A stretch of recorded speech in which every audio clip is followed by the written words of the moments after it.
Kita akan melanjutkan kajian, yaitu hadis ketiga yang ada dalam Kitab Bulughul Maram bab adab, Kitabul Jami bab adab, yaitu tentang kebaikan dan kejahatan atau kebaikan dan dosa. Hadisnya diterima dari sahabat Nawas bin Sam'an al-Ansari. Wa an Nawas bin Sam'ana, dari Nawas bin Sam'an radhiyallahu anhu, qala, ia berkata, sa'altu Rasulullah sallallahu alaihi wasallam, aku bertanya kepada Rasulullah sallallahu alaihi wasallam. Jadi Nawas bertanya kepada Rasulullah tentang apa? Anil birri wal ismi, tentang kebaikan dan kejahatan, atau tentang kebaikan dan dosa. Faqala, maka beliau menjawab, al-birru, kebaikan itu, husnul khuluqi, akhlak yang baik. Wal ismu, dan dosa atau kejahatan itu, mahaka fi sodrika, sesuatu yang mengganjal di dadamu. Wa karihta, dan engkau tidak suka. Berarti kalau tidak suka, benci ya. Ay yatolli'a alaihin nas, bila orang lain mengetahuinya. Muslim. Hadis ini disimpan oleh Imam Muslim dalam kitab sahihnya, dalam kitab Al-Bir Wasilah wal Adab, bab tafsir birri wal ism, nomor hadis 2553. Nah, yang pertama di sini ada sahabat namanya Nawas bin Sam'an al-Ansari, tapi beliau adalah orang Syam dan tinggal, bahkan meninggal di Syam ya.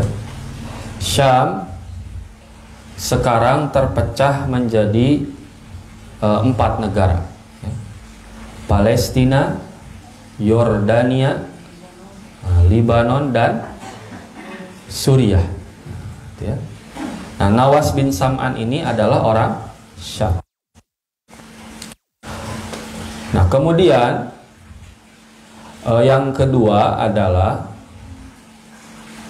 para sahabat senantiasa menantikan orang asing yang datang ke Madinah untuk menanyakan sesuatu.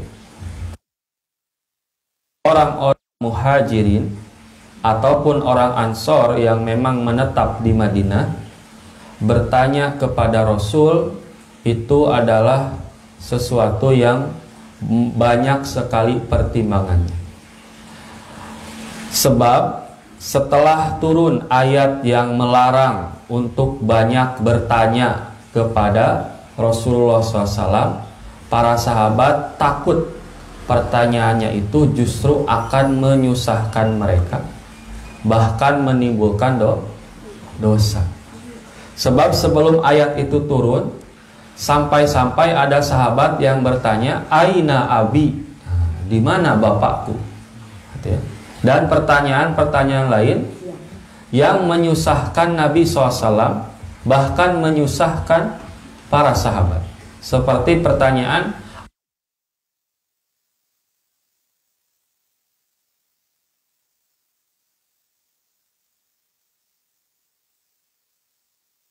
saja.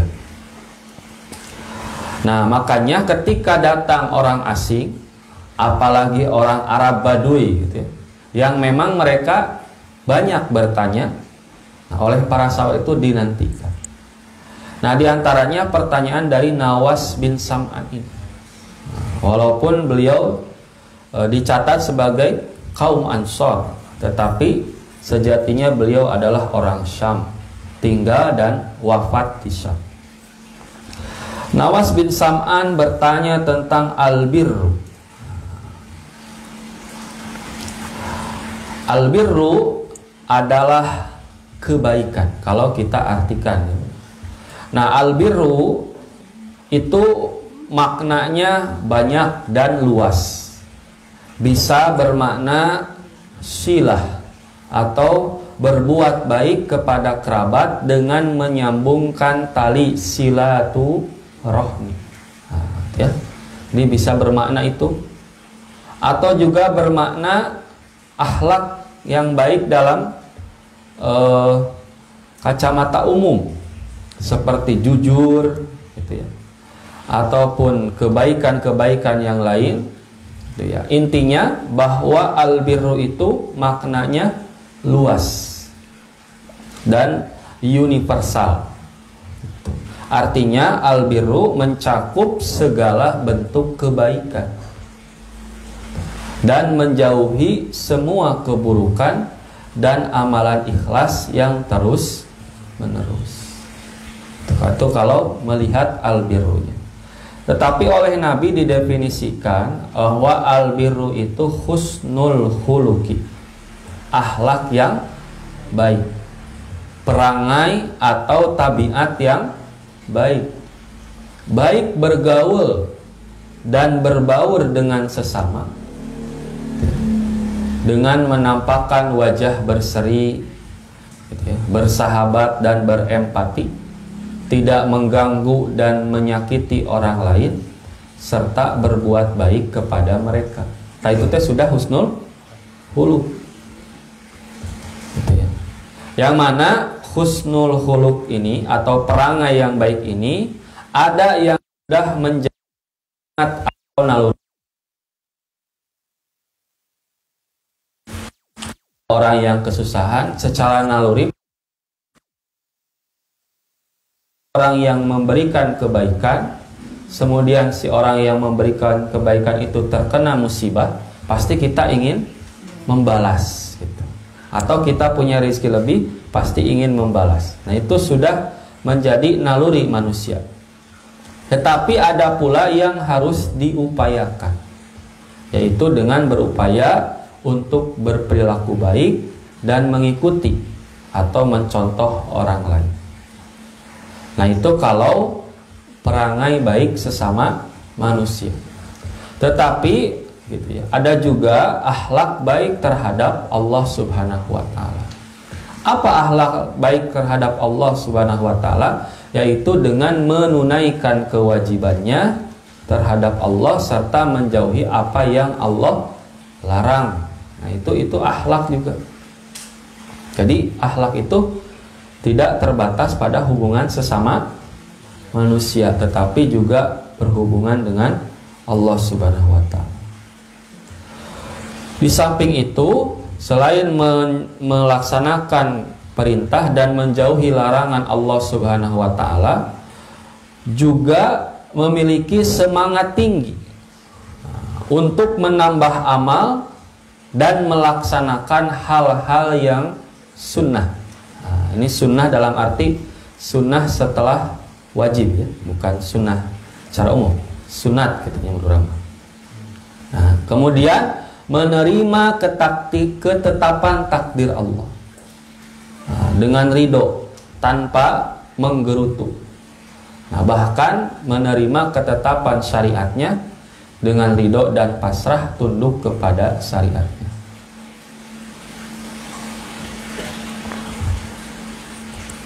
Nah, itu ya Pak, akhlak yang baik itu. Nah, kemudian dalam hadis ini Rasulullah menyebutkan albirru husnul khuluq. Maka di antara maknanya bahwa akhlak yang bagus itu merupakan bentuk yang sangat agung dari bentuk kebaikan. dari segala jenis kebaikan yang ada, maka puncaknya adalah husnul khuluq. Tetapi bukan berarti kebaikan itu hanya akhlak yang baik gitu. Nah, sekali lagi ya. Jadi kebaikan itu bukan hanya akhlak yang baik. Namun akhlak yang baik adalah jenis kebaikan yang paling agung. Nah, sebagaimana Rasulullah SAW ketika bersabda tentang bahwa haji itu adalah Arafah. Nah, artinya bukan wukuf di Arafah itu satu-satunya amaliyah haji, tetapi ia adalah merupakan rukun haji yang paling agung. Nah, gitu ya, rukun haji yang paling agung. Kemudian An-Nawas bin Sam'an bertanya tentang dosa, al-ismu. Nah, al-ismu itu juga adalah berbagai maksiat dan dosa-dosa terkait dengan hak Allah ataupun hak sesama makhluk ya. Nah, Imam Ibnu Daqiq Al-Id berkata bahwa al-ismu adalah sesuatu yang menyebabkan hati menjadi berpaling ya, menjadi berpaling, menjadi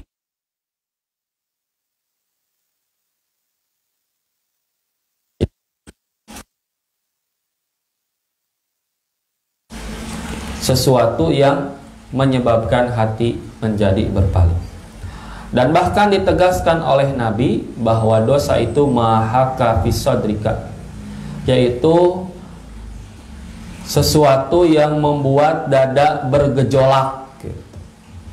Bahkan ragu-ragu sehingga hal tersebut menggoreskan kegalauan dan keresahan. Hati menjadi terusik dan tidak nyaman karenanya, karena timbul rasa khawatir kalau itu ternyata dosa. Tidak tenang ketika melakukan hal itu. Nah, kemudian yang kedua, bukan hanya menimbulkan rasa khawatir dan berefek kegalauan, juga keresahan. Dosa juga wa karihta ayyatalli'a alaihin nas, menyebabkan engkau benci, tidak suka bila orang-orang mengetahui apa yang kamu kerjakan. Nah, karena hal ini akan mengundang celaan dan juga aib bila diketahui oleh manusia. Nah, kemudian yang dimaksud dengan karihta, engkau tidak suka, yaitu tidak suka atas dasar agama. Jadi memang tidak suka itu sadar bahwa yang dilakukannya itu memang salah menurut agama. Dan orang-orang yang ditakuti untuk diketahui adalah ahli ilmu atau ahli agama gitu. Yaitu diketahui oleh para ahli ilmu. Sebab kenapa? Orang yang hatinya keras, tetap saja mereka akan merasa enjoy dan tenang dengan dosa gitu. Bahkan orang fasik itu gitu ya, dosa itu tidak lagi membuat hatinya menjadi risau dan tidak ambil pusing dengan pandangan orang, bahkan justru akan terang-terangan tanpa ambil peduli. Jadi sesuatu yang menyebabkan hati bergejolak dalam melakukan dosa hanyalah untuk orang-orang yang hatinya bersih dan jernih. Dari orang anu tos biasa mah tiiswe gitu. Bahkan terang. Nah, apa kandungan dalam hadis ini gitu ya? Nah, yang pertama, Hadis ini memotivasi kaum muslimin untuk berperilaku dan berakhlak baik dan menjelaskan keutamaannya. Nah, bentuk-bentuk kebaikan semuanya masuk dalam husnul khuluq. Bila seorang hamba bagus dalam akhlaknya, maka Allah pun akan mencintainya. Begitupun seorang akhlaknya bagus kepada sesama makhluk, maka makhluk itu pun akan mencintainya. Nah, orang yang dicintai oleh Allah Azza wa Jalla akan menggapai surga dan ridhonya. Sedangkan orang yang dicintai manusia akan berperilaku baik kepadanya dan hidup di tengah mereka dengan bahagia. Jadi tidak ada sesuatu yang lebih memuliakan seseorang daripada perangai yang baik. Jadi bukan hanya berefek untuk dirinya, tapi juga untuk lingkungan sekitar. Nah, kemudian sabda Nabi ini itu termasuk jawami'ul kalim. Apa itu jawami'ul kalim? Jawami'ul kalim adalah ungkapan ringkas, namun penuh dengan mutiara hikmah dan makna di dalamnya. Jadi sabda Nabi itu pondok gitu ya, nyogok gitu. Nah, pondok nyogok. Jadi singkat, padat, bahkan dalam sedalam sumur, tajam setajam silet. Jadi cukup dengan satu kata bisa menjelaskan berbagai makna. Nah, Nabi mengungkapkan dengan albirru husnul khuluq. Maka jawaban Nabi itu gitu ya, yang dimaksud adalah akhlak yang bagus dalam arti berperilaku dengan tatanan dan norma syariat.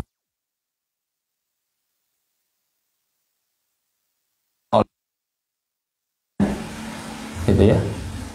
Yang mana Allah menegaskan bahwa barometer husnul khuluq adalah firman Allah dalam surah Al-Qalam ayat keempat.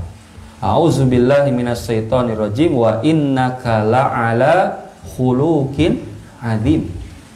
Dan sesungguhnya kamu Muhammad benar-benar berbudi pekerti yang agung. Laqad kana lakum fi Rasulillahi uswatun hasan.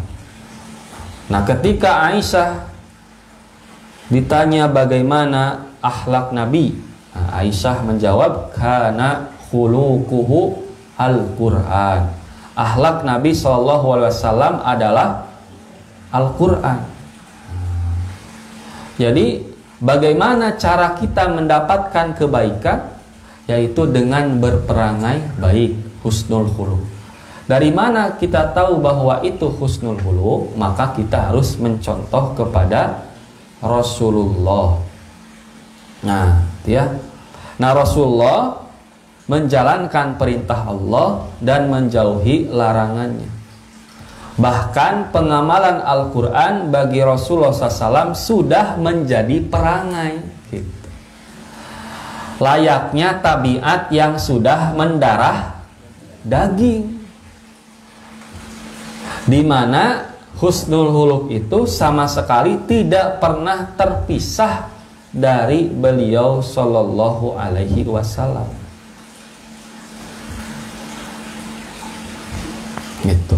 Makanya Aisyah menjawab kana khuluquhu al-Qur'an. Jadi tos janten tabiat gitu, sudah auto gitu.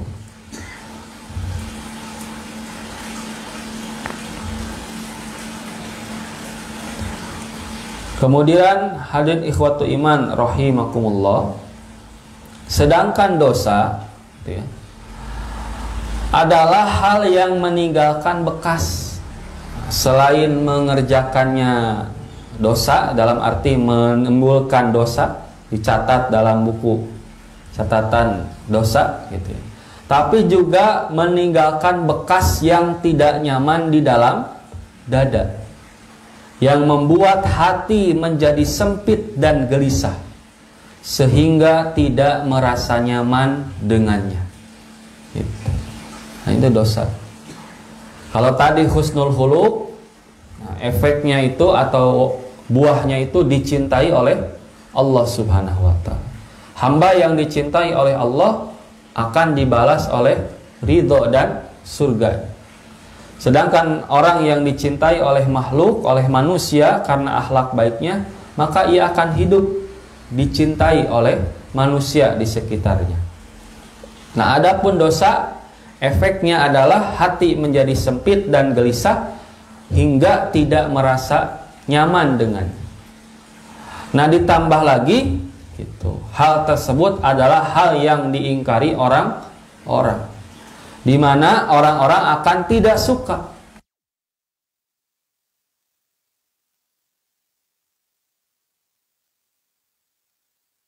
Ucapkan oleh Ibnu Mas'ud radhiyallahu anhu, semua yang kaum muslimin menilainya sebagai perbuatan baik, maka hal tersebut pun baik di sisi Allah Subhanahu wa ta'ala.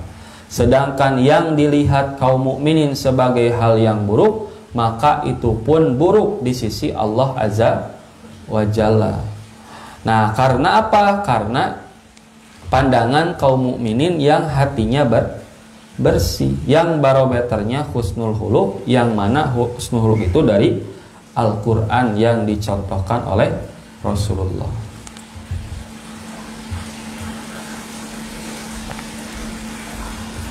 Nah, kemudian hadirin ikhwatu iman rahimakumullah, itu seorang mukmin yang hatinya bersih gitu, akan merasa risau terhadap perbuatan dosa. Tegenah gitu. Meskipun belum tahu bahwa itu adalah dosa, semata-mata ia merasa ragu. Tah tos kengkap kitu peka nanti, sampai ragu saja gitu, membuat hati risau. Berbeda dengan orang fajir atau orang durhaka dan pendosa. Maka bila ada yang menganjal di hati, mereka akan menunggu sampai jelas perkaranya. Kalau we gitu. Nah, kalau tidak gitu, dia akan terjatuh dalam subhat. Yang barang siapa jatuh ke dalam subhat, artinya ia jatuh ke dalam hal yang haram. Karena subhat itu dekatnya ke haram. Itu satu, tidak tenang hati itu, bahkan hanya urusan ragu. Kemudian yang selanjutnya, seorang mukmin itu tidak suka bila orang lain mengetahui dosa-dosanya. Moal dituliskan di status atau diobrolkan. Berbeda dengan orang durhaka, bangga dengan dosa, dicaritakeun dosa gitunya, dicaritakeun.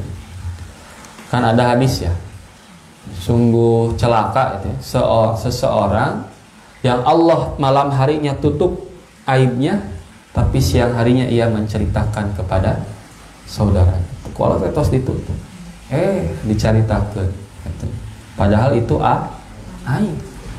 Sekarang mah bangga. Sekarang itu kan ada istilahnya Q.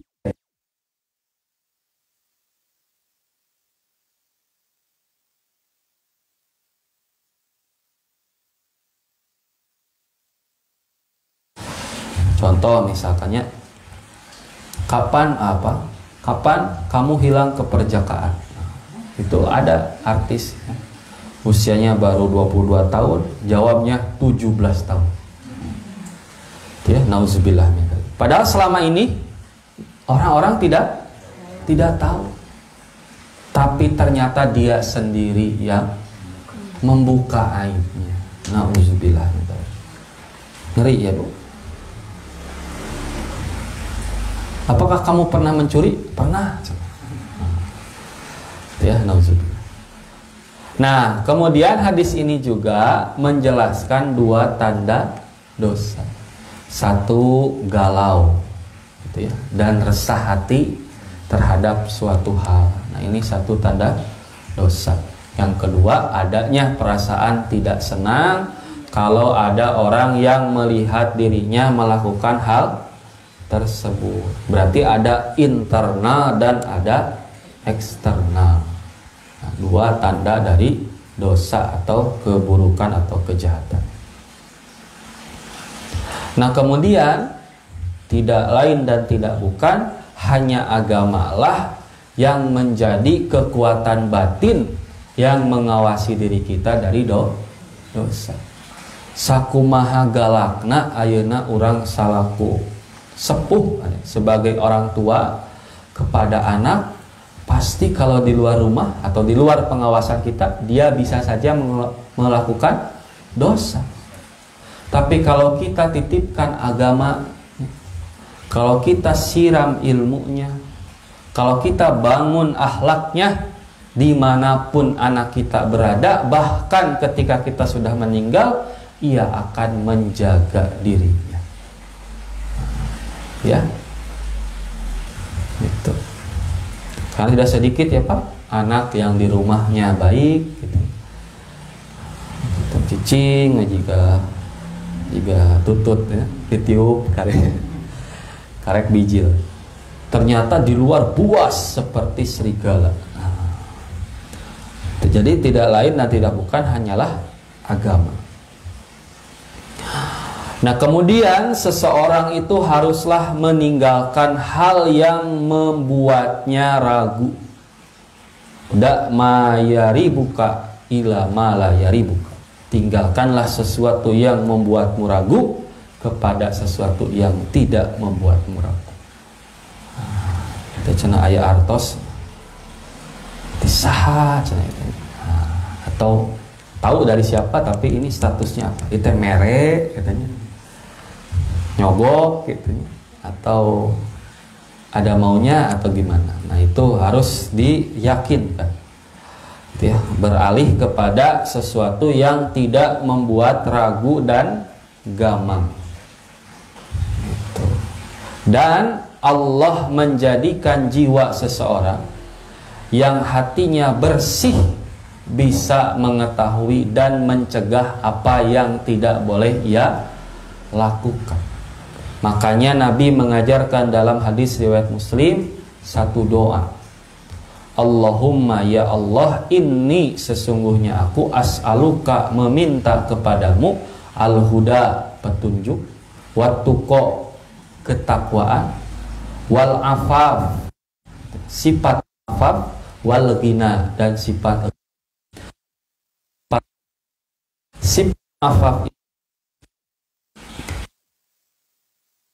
melakukan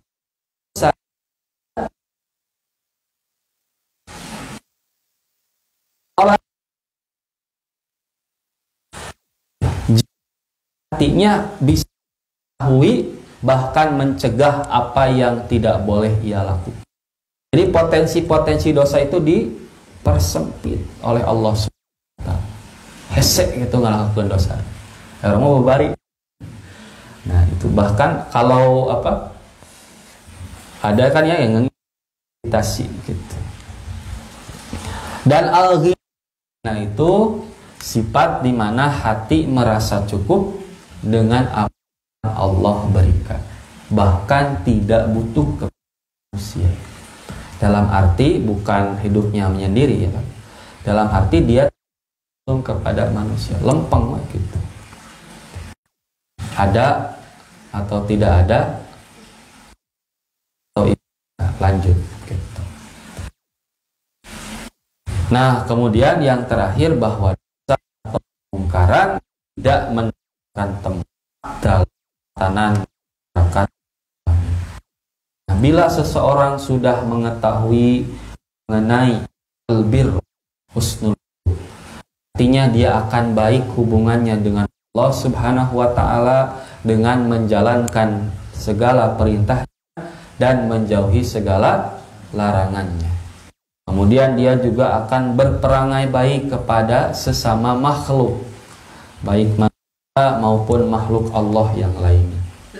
Tidak ada saling hasud, tidak ada akan saling bermusuhan sebab adanya husnul khuluq, dan akan terjadi timbal balik mana saling mencintai. Nah, kemudian ketika orang sudah tahu al-ismu, maka ia akan waspada, bukan ketika tahu ia melakukan dosa, bahkan ketika ragu saja dia sudah sadar gitu, bahwa bisa jadi adalah dosa. Insya Allah masyarakat akan aman, sentuh repeh rapi kertara harji gemah ripah loh jinawi. Pilih nomor 7. Nah gitu ya. Jadi itu pembahasan mengenai al-ismu dan al-bir. Nah, semoga kita bisa bertemu di kesempatan yang lain dalam keadaan sehat walafiat, dan maaf atas segala kekurangan, dan terima kasih segala perhatian. Karena dikulu a'adaita qablana karah maka qulu qawli hadza wa astaghfirullahi